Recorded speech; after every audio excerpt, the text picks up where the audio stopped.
من الأكلات الحلوة واللي بترجعنا لأكلات زمان بطعمها الحلو واللي ما بنقدرش ننساه لحد دلوقتي هي الشعرية باللبن.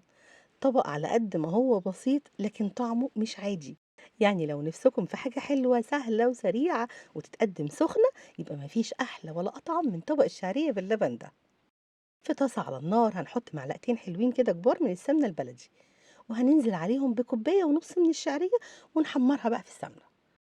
وعشان تاخد كلها لون واحد هنحط عليها رشة بسيطة بس من الملح، ونقلب فيها لحد ما نلاقيها خدت لون دهبي فاتح.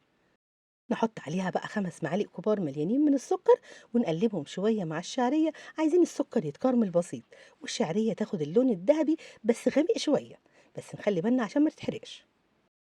نضيف بقى عليها كوباية ونص من المية السخنة ونقلبهم كويس قوي مع بعض، ونغطيها ونسيبها على نار هادية الشعرية تدخل في السوى وتتشرب كل المية.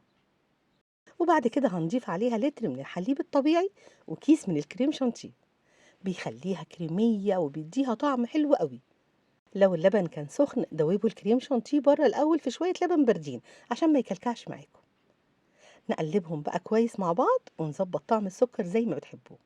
وأول ما تغلي نهدي بقى عليها النار ونغطيها ونسيبها 5 دقايق الشعرية بس تكمل سواها مع اللبن، وتبقى بالشكل ده كده. الشعرية طرية بس جواها كمية لبن كويسة.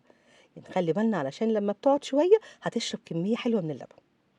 واختياري قبل ما نقفل هنضيف عليها معلقتين كبار من القشطة اللي هي بتاعت وش اللبن، ورشة فانيليا. غلوة واحدة ونقفل على طول.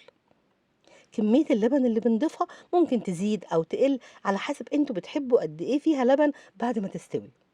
وبس كده بقت جاهزة وبقى عندكم أحلى طبق شعرية باللبن. حطوها بقى في الأطباق وقدموها وهي سخنة تدفي الدنيا. اللي حابب بقى يحط عليها شوية مكسرات شوية جوز هند زي ما تحبوا. أنا بحبها زي ما هي كده من غير أي إضافات عليها. جربوها هتعجبكم جدا، وصحة وعافية على قلوبكم مقدما. واشوفكم على خير.